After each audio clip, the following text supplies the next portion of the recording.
Hey everyone, and welcome back to the Illumineers Quest podcast, where we talk everything Lorcana. I'm Zach. And I'm Jacob. Thanks for coming on this journey with us. Okay, today's the famous What If episode.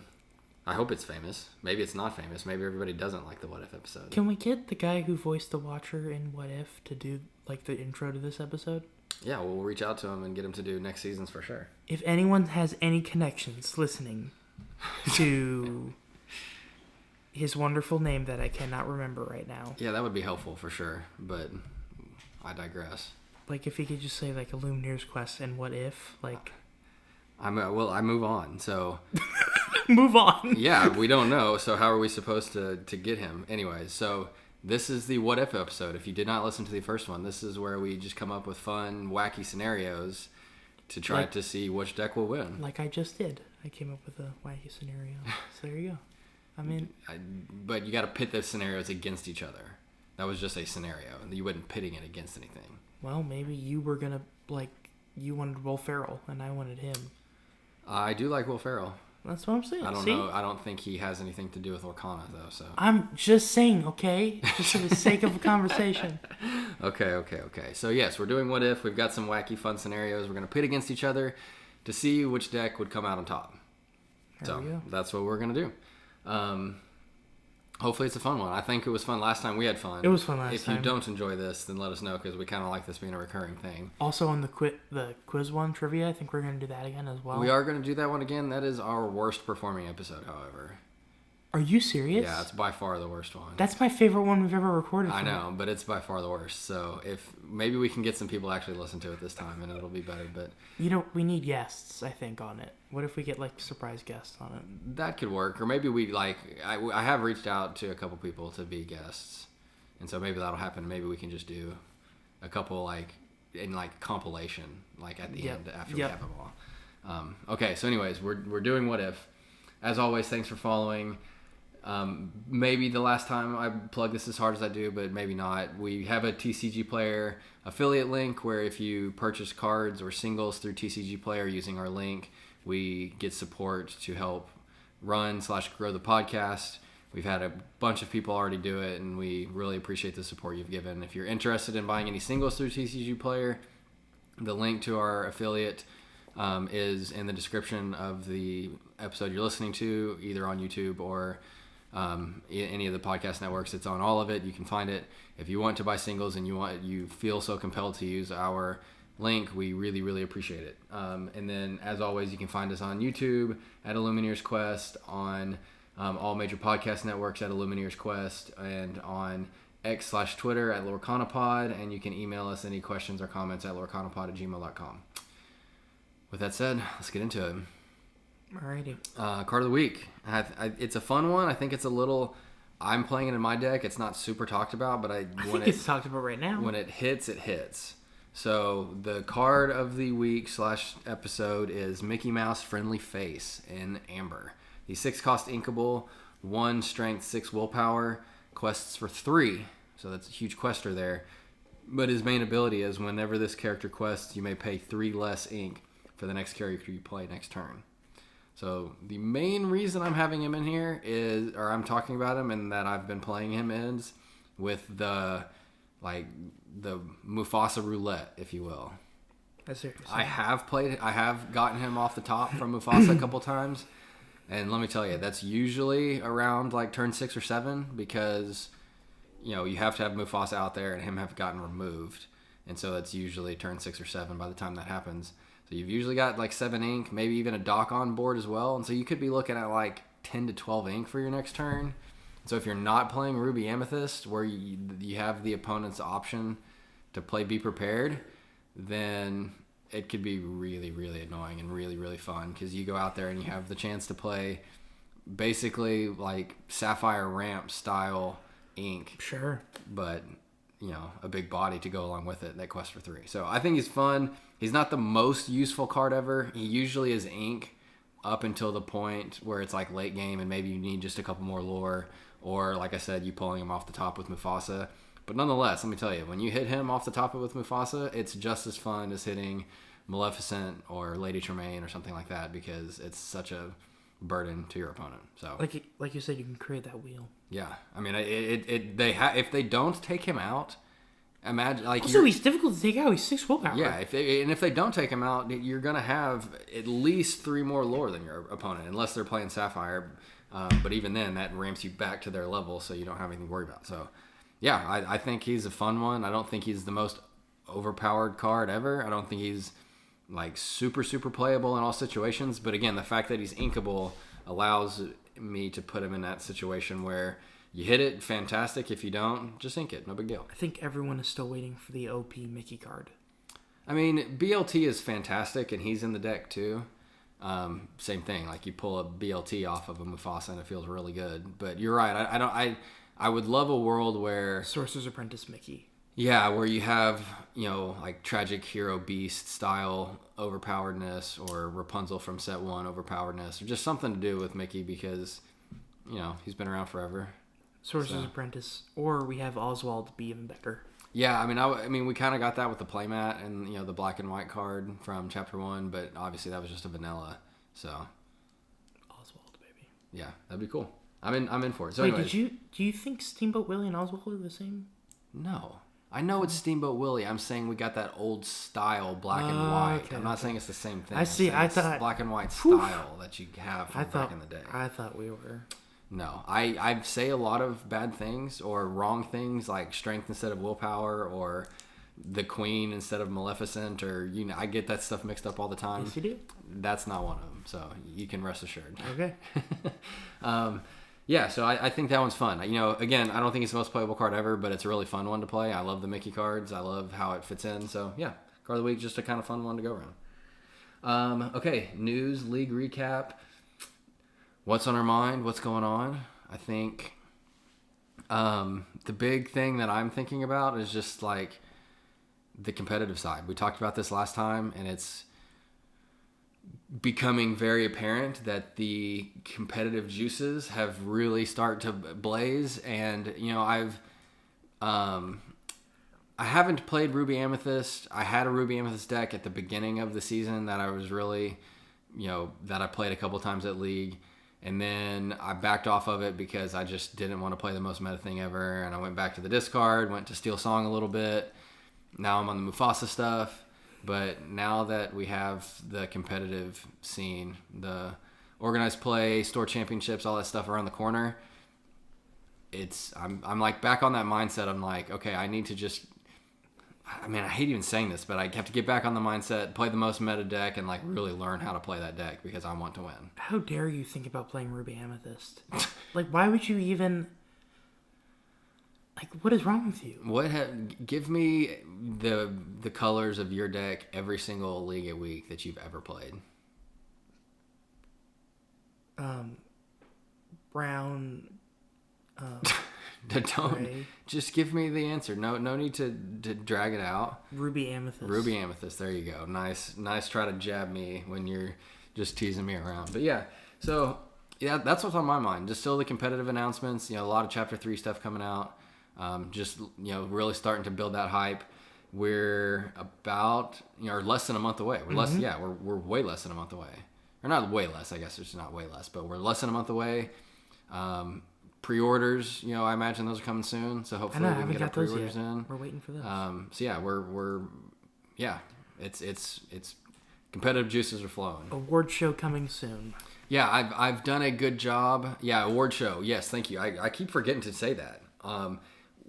I don't know the poll when it goes live compared to this episode. It's not like on the day, but if you're listening to this episode very early on of when it was released, we have a poll out there on our X/Twitter account of the end of season card awards that we're kind of doing, just like a fun award show. So if you want to have your opinion be part of that, you can find our survey on our account and you can submit your answers. So yeah, thank you for saying that because we are close to the end and I keep forgetting to do that. So yeah, I think that pre-orders, set 3, news, competitive, all of the above, the hype is as high as it's ever been. I mean, we're ready to go, dude. Let's get some promos. Yeah, I talked for like 5 minutes there. You gotta what's on your mind? I gotta stop just blabbing and. Well, I mean, on. The competitive. I think competitive. the organized play like is front of mind. I mean, it's getting, I think, everyone that's been just really supporting the game, and I mean even content creators, like it's getting everyone like the mindset like, all right, it's time to battle now, you know? That's like true. it I think it changes the overall like just mindset of it. Like what is the main goal now, you know? Like there's a new goal. There will be definitely factions. Like, there's kind of been like a muddled middle ground on like where people are very competitive and people are just trying to have fun or learn the game. Now there's very two distinct groups. Like the competitive people will go do competitive stuff. The other people will, continue to do league and just kind of have fun. But yeah, I mean the fork in the road has come, and it's definitely hopefully going to grow both sides of it. But I guess and we'll we see. plan on covering all the above. We'll be here for all of it. That's for sure. But I say all that, and I haven't mentioned it. I didn't, not because I didn't want to, or it wasn't because I was trying to hide it. But I think, I don't remember exactly how I worded it, but for the goals for the year was to win all of the games at a league night. Mm-hmm. I haven't done that yet, and I've actually done the exact opposite, which I think was also a goal, which was to not lose them all. And I did that the day after we recorded that episode. Yes, you did. So that's going great. And then not only on top of that, last time we played, you and I, you kind of just beat me into the ground. So I'm feeling really good about my chances at a local store championship. See you at Worlds, everyone. Yeah, I mean, we talked about that, and that is not going to happen at this rate because I am on a tear and not in a good way. I think though, even thinking about organized play and not even thinking about the competitiveness of it, it's going to bring everyone together in a physical way, right? The entire community, the best parts of it that are really invested in this. It's going to bring them all together, not just to compete, but just to be together, Yeah, they haven't talked about fan events much yet, which, they, at the beginning when they announced all the competitive stuff and all of the events, they said there would be fan events as well. They have released info on the competitive events, not the fan events yet. And I think those might be interconnected. I would assume. I mean, they could be. There could definitely be like a fan hall at the competitive event. But I would hope that there would be like Gen Con-esque, like Lorcana Con, where it's, you play, but it's not like necessarily for a grand prizes. It's you play, you meet people, we get together, if there's listeners that we have the chance to go meet and to like have a meetup? Lorcana Quest meetup. Whoa. Lorcana Quest and Illumineers Quest. See, I put my foot in my mouth all the time. We have an Illumineers Quest meetup. Like an event like that where it's not like the backbone focus is the competitive side. Meet the artists, that sort of thing. Like maybe they have booths of some of the accessories and stuff or whatever. But yeah, things like that. But we'll find out. So anyways, yeah, 2024 and all the news and all that stuff is continuing to be on our minds. All right. So with that said, main topic. Get into the what if scenarios. So again, these are just kind of fun, wacky scenarios that we've kind of, thought up or cooked up or whatever you want to say it on what wins. And, just as a couple examples, like one of the main ones we did last time was like heroes versus villains, cards. So if you have the cards of the heroes versus the cards of the villains, like which ones win. And so we're not doing that one again. We probably will revisit some of these as a bunch more new cards are released. It would be fun to revisit those, but for now we should have all brand new ones. So with that said, let's kick it off. It is time to ponder the question, what if? Okay, that's the if you haven't watched the Marvel show, that's Jake doing his best Marvel show impression. I'm doing my standee, like I'm doing a stand-in. Yeah, I got it. I picked up on it. Eventually we're gonna hire the guy. I picked up on it. Yeah. So first one, common only versus legendary only. Why did we do this one? Why not? Okay. There are some cheaper legendaries. Okay. I mean, the common card, like what it has going best for it is that it obviously has a bunch of one costs, but I don't know if there's any card draw in common. I don't think there's any real way to card draw, and so they would definitely get out to a faster start, but I'm not sure they could contain that lead, if you will. If that makes sense. There's definitely card draw in common. Okay, so Friends on the Other Side is definitely... I just don't know anything. So Friends on the Other Side... Are you kidding me? Yeah. Okay, do I take a side already? I need to take a side. Yeah, take a side. Common. Okay, give me some reasons why. Alright, so first of all, like you said, you have card draw, so you're able to somewhat keep your... But you only have friends on the other side. If that, like, I'm looking through it, and that's really all there is. Maleficent. But, okay, so, I mean, you have a couple options. Maleficent Sorceress. Okay, you got... Yeah, hold on. You got singers a little bit, so you can sing some songs. I think common is probably the better way to go. I think it makes more sense because, again, I think you can get out to a better start. With Storm Rajon. Yeah, I think you have more options available to you. Obviously, there's a lot more common cards. But Nothing think to about hide.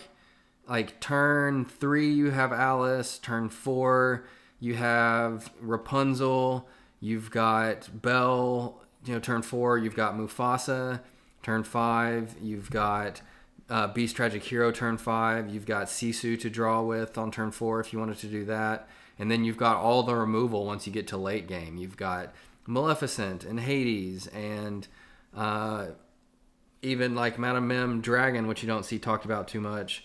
Scar is a massive removal one. So, by the time you get to those, I have at least 12 lore on the board. Yeah, but okay, I'm playing a more of a control-y deck because I've got John Silver and Scar. But you don't have to be prepared. But I've got Ursula, so she could lose you lore. I've got John Silver to keep you from questing. I've got Scar to take out all your characters. So I'm Can you playing. take out this character, Pongo? Yeah, I've got Mickey BLT, and I've got Maleficent at turn 8, and I've got Hades, at turn 8, and I've got Hades, and I've got Scar who can't battle evasive, but I think we know who wins this one. I agreed. I think common is probably the way that wins this one. Look, we've played a bunch of games now. Card draw can be a detriment to either side. I have card draw. No, I'm saying like your mulligan, like the initial 7 cards you draw on your mulligan, that can make or break a game. And so I'm saying there's a world where legendary wins, but you're right. I think more times than not, common wins. I would, unfortunately, I don't know. I'm just on team legendary because these are the cool cards, like your Beast Tragic Hero and your Maleficent Monstrous Dragon and Rapunzel gifted with healing, blah blah blah. But if there's a world where I make it to turn like 6, 7, and you don't have 6 or 7 cards on the board, I think I win. Because, then you've got John Silver to keep you from questing. I've got Elsa to stop you from questing. I've got Ursula to make you lose lore. I've got Hades for direct removal. I've got Maleficent Monstrous Dragon for direct removal. I've got Belle Hidden Archer, who could, paired with... John Silver can make you discard your whole hand. Sure. I think there are options. I know you're over here just like whatever, it doesn't matter. Common wins. I think there is a world where legendary can win. I'll give you a chance. I think there's a world where legendary can win. I think more times than not, common probably takes it. All right, that was a fun one. See, we're already getting spicy with each other here. We're getting on each other. Okay, this one has been brought up before, but we're going to expand on it a little bit. Deck of 1 ink color. Which ink color wins? So you can build a deck with only 1 ink color. I know you have a pretty. I think yeah. Obviously, I have the 2. I have Ruby and Amethyst. Of course, because you're a Ruby Amethyst. Ruby is my favorite ink, first of all. Ruby? Or not Amethyst. Oh, you just foot and mouthed it a little bit. Okay. Yeah, that's fine. Okay. That's fine. I'll take either or, to be completely honest, but Ruby, I think, is the overall more, better way to go. I think it's probably the best ink in the game. I think it's the best way to go. I mean, you can't go wrong. I think there's 3 that can really work. I mean, I think it's... Well, I don't know, because Sapphire might be a dark horse here. Hear me out. Okay. Because you have a ton of ramp with Fishbone Quill, but like we've talked about in previous episodes, you also have card draw now with Hiram. And so, you would seem like you don't have much card draw on Ruby. You would seem like... No, you don't. You could... I mean, you'd have to sacrifice your stuff with Dinner Bell. But... it would feel like looking at the Sapphire cards, you'd get really far behind. But you could be at 6 or 7 ink on, turn 4 and have plenty of card draw with Hiram. And so I think that Sapphire could be a dark horse, but I think the most practical answer, if you will, would be Steel or Ruby. And Steel, I think I'm choosing Steel. You have a whole new world if you really need to use it. You have Beast Tragic Hero to draw off of. You also have Weight Set if you really were in a pinch and wanted to throw in the Weight Set. And then you've got early game threats from Chapter 1, like Captain Hook and Prince Eric. And, you've also got Cinderella Stouthearted, Tinkerbell Giant Fairy. Final answer, Steel. I'm going with Steel. All the direct removal from damaging. All the draw that's in, it's only Dinner Bell, it looks like. Yeah, that's pretty much it. Actually, go the distance. I mean, there are cards that replace themselves. Cards that replace themselves, sure. But there's no, direct draw aside from Dinner Bell. And there's Queen of Hearts. That's true. That's a big card draw. Yeah, I think that's a big card draw. I think you'd have to go Queen of Hearts, Shere Khan kind of route. So I think it's doable, and I will choose Ruby here. Okay. But I'd be willing to do a full, just bounce archetype in Amethyst. That would be really fun. Use all the Sword and Stone cards. Yeah, we might actually have to try this and actually do it like we said we would last time, and see which. It's just hard when we're using all these cards in our deck and we have to. I know, take them out. I know it's the same thing. We've never, we've said we were going to make multiplayer specific decks, and neither one of us have done that really. I think what we need to do is create some where we can get on our YouTube channel and use this as a video format and film ourselves doing it. We really should. But anyways, yeah. So you go Ruby. Use our affiliate link so we can buy a camera. So you go Ruby. I go Steel. I think I win, and here's why. So I think I have better board presence early. I have Hook and Eric. I have absolutely. Hook and Eric. And then I could even do Cinderella, the shift target. I have Tinkerbell, Tiny Tactician, the shift target. If I can put enough pressure on you before Be Prepared comes around, then I think I win. Yeah, and there's enough removal in there too. There's Fire the Cannons, there's Let the Storm Rage On, Strength of a Raging Fire, all that stuff. So I think early on I can get out to a 12 to 13 lore lead, and then just hope you don't keep up. But I don't.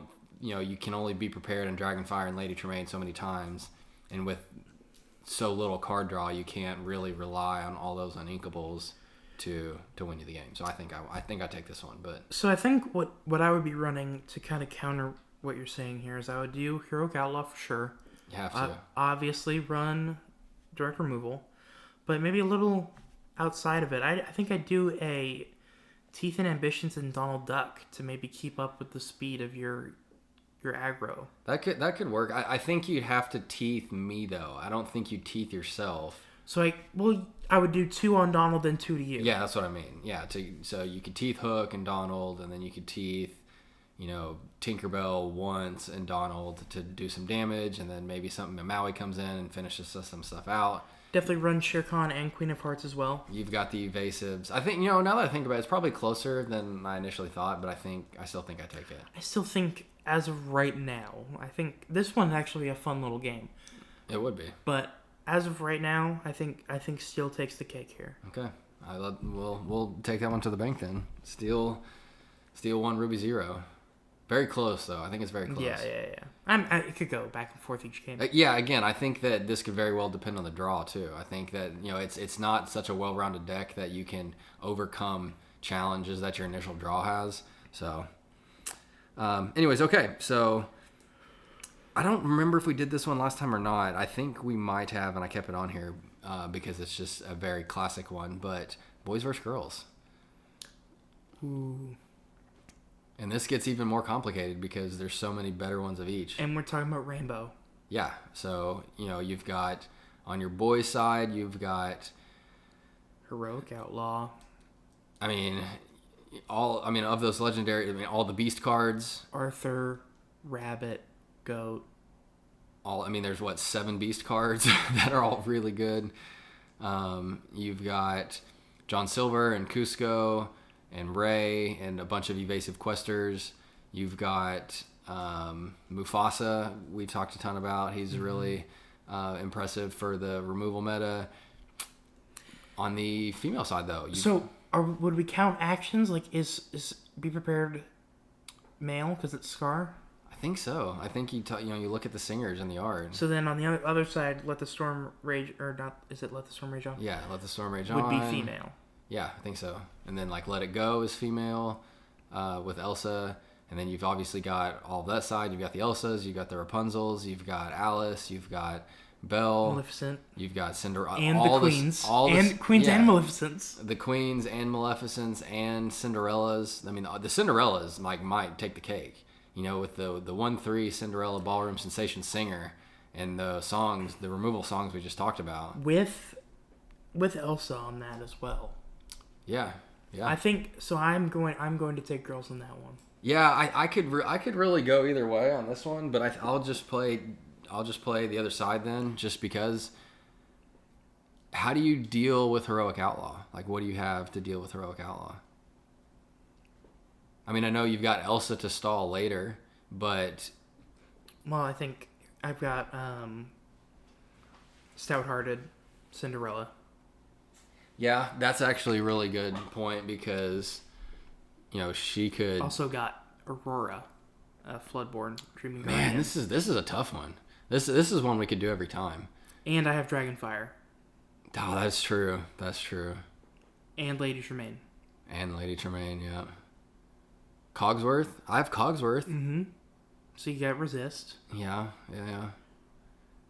Man, I don't know. I have some good evasives with like Pongo. You have Genie as well. Yeah, Genie, Pongo.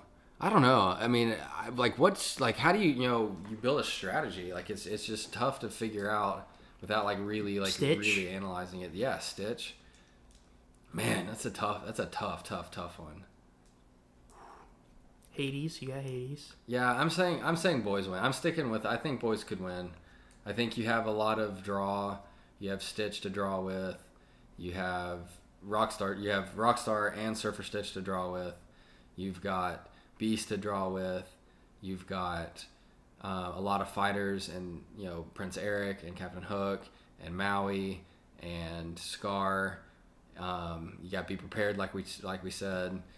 So I think there's enough firepower for the boys to take it home.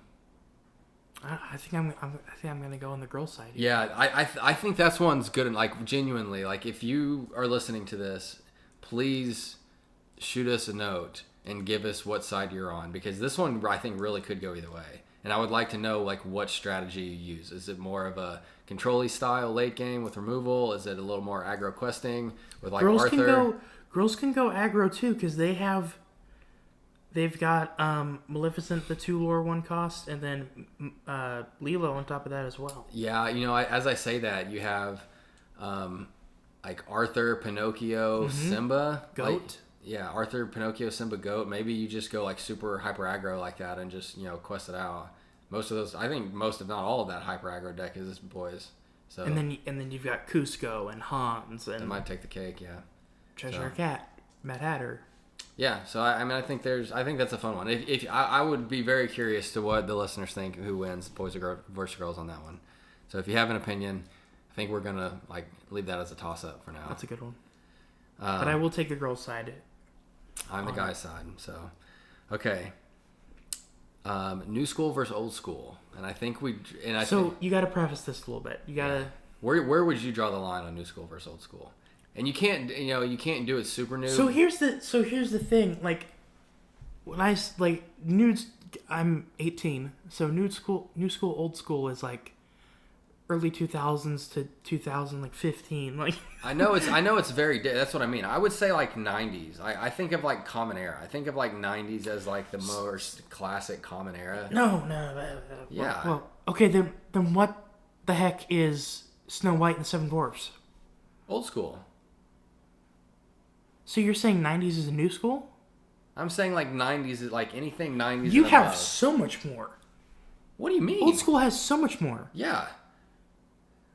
But new school has nothing. What does new school have? It has all the Aladdin. It has What? Lion King. Hey, Aladdin is 90s. you said that's old school. No, I said 90s and up is new school. Oh, then new school. I think new school. Old school, though, you have Snow White and the Seven Dwarfs. You have Mim and Fox. You've got Maleficent. You've got the Queen. You've got Cinderella. You've Elsa, Rapunzel, Lion King, Aladdin, Treasure Planet. I know. But I think that's where you have to draw the line.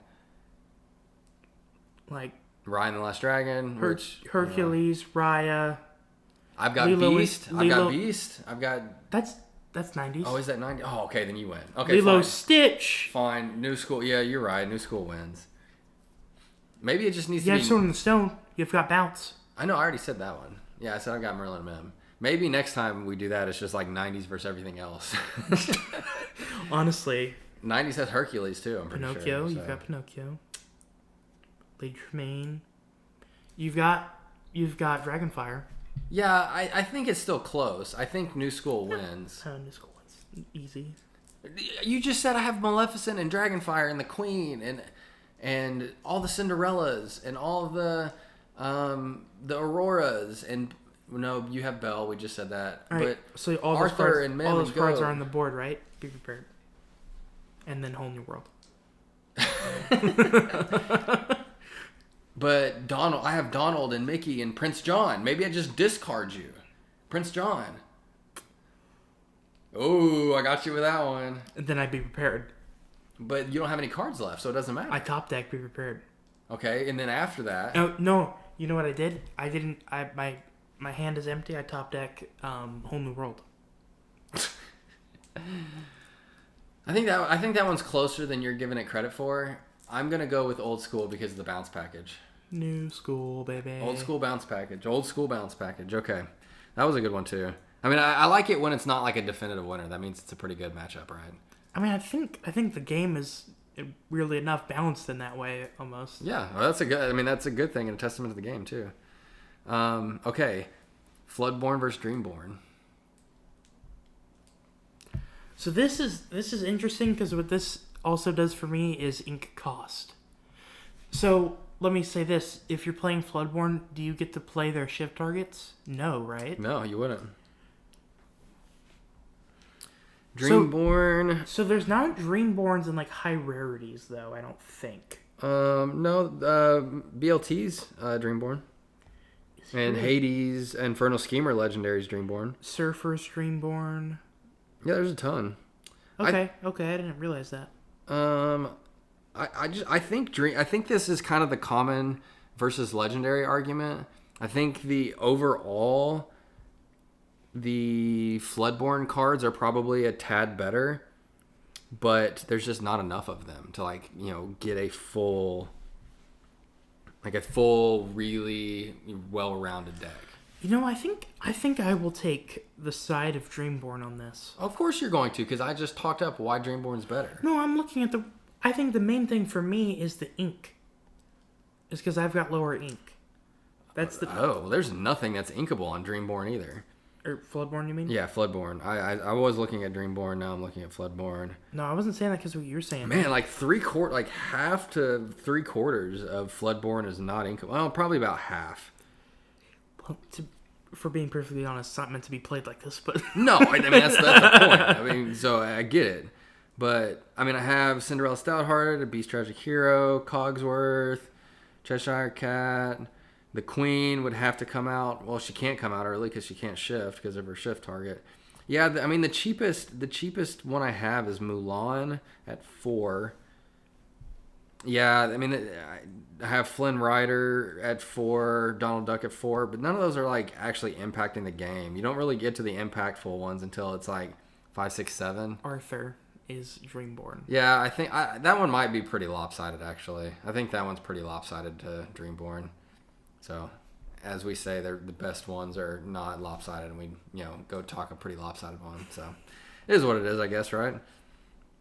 Okay, this is more of just a thought-provoking one versus a versus. But if ink's not in the game, you're not inking, but the strategy, but the rule is you can only play one card per turn. So like, what strategy then do you take? Because there's no ink, so you can play whatever cards you want. So you could play, higher cost cards, right off the bat, but it's only one. And so like, if you go for a big swing right off the bat, well, I could just Maleficent it, or I could just Lady Tremaine it. And so there has to be some sort of, you have to have lower cost cards that aren't very big targets for direct removal, because you could just direct removal all of the big stuff right off the bat. Only one card per turn, though, like you said? Only one card per turn.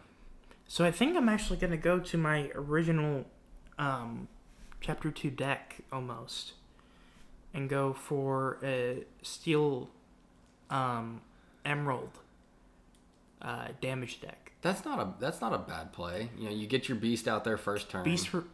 Beast Relentless. Into Tinkerbell. I've got Cheshire Cat as well to just keep banish as we go. Yeah. I've got Cinderella if I need it. But you also have to, again, think about, like, if you're just putting out a big card every turn, then like my strategy would be Lady Tremaine, Dragonfire, Maleficent Monstrous Dragon. And so that's why I think you still have to kind of start slow. Like, you still have to kind of start with like a Captain Hook or a Prince Eric, or maybe not. So Emerald would have Cusco. Yeah. So that would get rid of. Yeah, so maybe you start out with Cusco. But then Lady Tremaine, that Lady Tremaine, I think that's why Cusco's not played near as much anymore, is because Lady Tremaine, like hard counters him. So I still think you have to start relatively low on like the importance scale. I think you start with like I don't even know, like, some sort of fighter or board presence. That's and would this be Rainbow? This with. Wouldn't be Rainbow, would it? I think it's more just like what your strategy would be.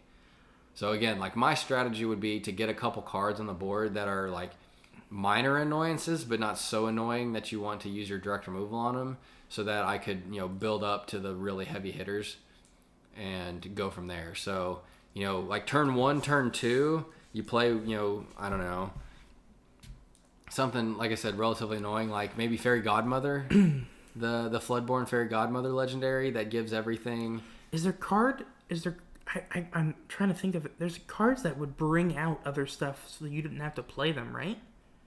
Isn't there cards that could like bring stuff out of your hand? Like, I'm almost thinking like Mufasa, but not necessarily. Yeah, Mufasa would definitely be a part of it, because you're not playing a card if he gets banished. Yep. So that would be a big one. But you could, play like Surfer Stitch turn 3 and him, draw 2 cards for you. Because so like I said, you play, I don't know, like a Simba, because he's not like a massive target, so you're not going to want to just direct removal Simba. And then you play, I don't know, like a Shere Khan, to make it really annoying that he's on the board, so if I start challenging you, you have a lot to deal with. And then Rockstar Stitch. The thing to think about, though, is like especially with the song too, like you do one turn, only one per turn, that's it. You play that song and that's it. So you do lose a lot of like item / action abilities. So I think it would be mainly focused around characters. But I think it's a relatively quick build. I think, again, you start with relatively unimportant cards so that they just don't get direct removed right away. Because if you play like Mickey BLT first turn, then I can just play Maleficent's Monstrous Dragon on my first turn. So that's kind of my strategy. I think you play a couple like cannon fodder cards to take the brunt. Like a cannon fodder card that would be useful, I think, would be like Silas Surfer. Would be a nice one to put out there, I think. Because like you couldn't rush it. Yeah, but I think you want 2 cards on the board when he's played, because he draws if there's 2 other cards. No, Stylish Surfer. Minnie Mouse. Yeah, Minnie Mouse would be a perfect one. Sorry, I heard. That's fine. Stitch, because that's what I was talking about. Yeah, so maybe an evasive, maybe a Pongo or a Mini or something like that. That's a good option. Yeah, I like that, and then get into. I think it would almost be like a self-imposed slow build. Because like I said, if you don't, then you just play a direct removal against all their big cards, and then it's hard to combat that because you've already played your big cards. So I think that's probably the best strategy for sure. It's an interesting little topic. I like it. Okay, so one last normal one, and then one more kind of thought-provoking one. Water versus land versus air. So, like, birds. So I feel like this one's pretty lopsided. What's you saying? Land is. Yeah, I mean probably. I mean, there's not. Yeah, it's definite. Well, I mean, to be completely honest, air is pretty much non-existent. Is there? Man, I said this without like really looking through the cards, but maybe it's not. I mean, you have Hey Hey. You've got two Hey Heys. You've got Peter Pan's shadow who's flying. You've got.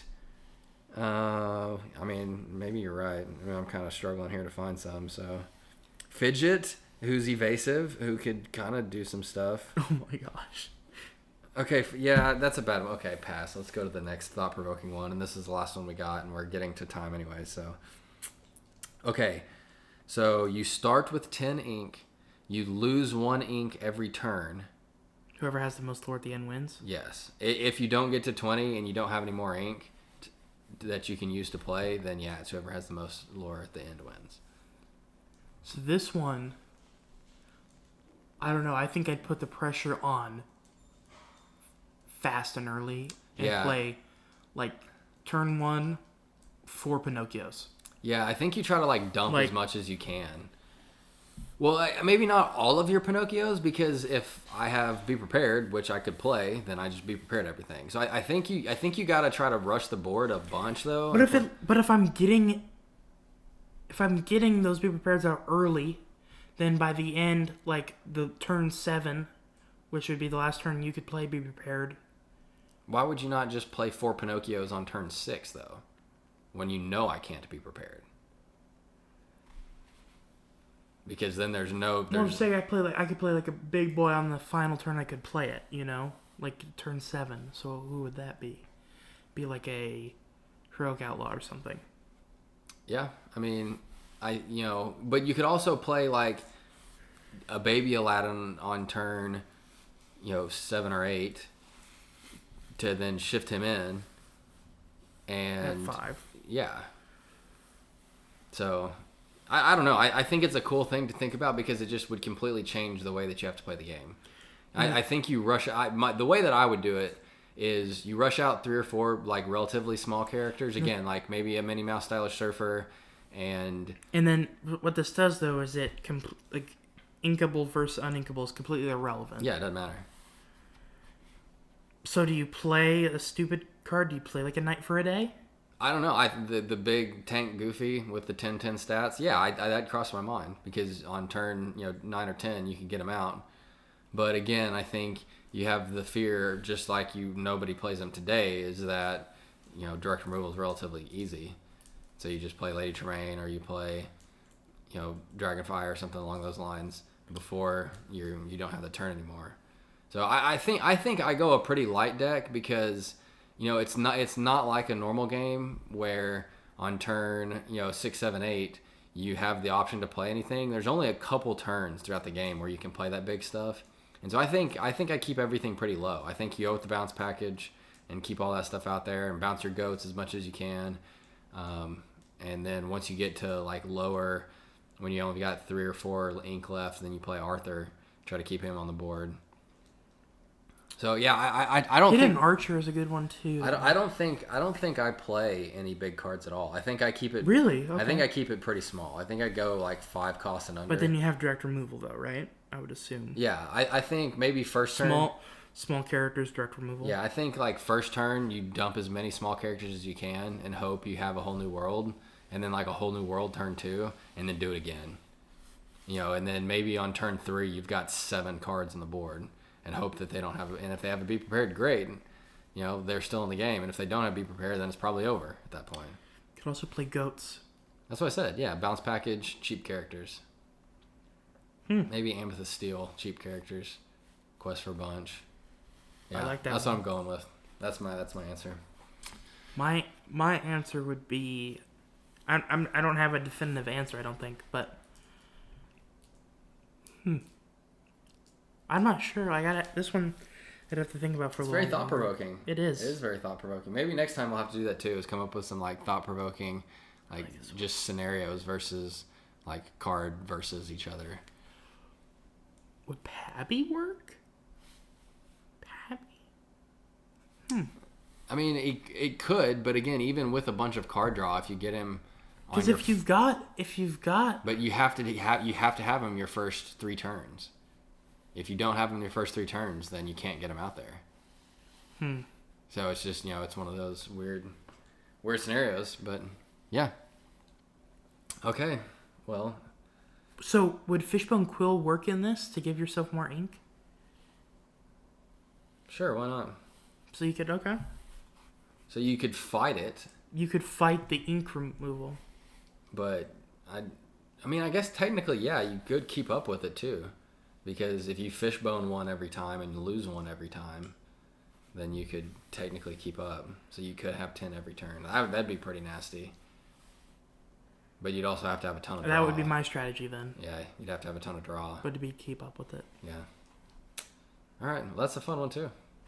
I like that one. That's the last I got, and I think we're over everybody's time. So hopefully that was enjoyable. I think. I mean, the idea is to, again, just like have fun interactions with the game, to like think about it in different ways, and also like hopefully like makes us think of new ways to play within the real confines. It's like, well, direct removal or different ways. I mean, when you get to those turns, it just makes you think about other options and gets you thinking about the game in new ways, which can maybe relate to real games. I don't know, but anyways, for sure. Yeah, it's a fun just kind of back and forth here. So I enjoyed it. Yeah, as always, thanks for listening. Hope that was fun.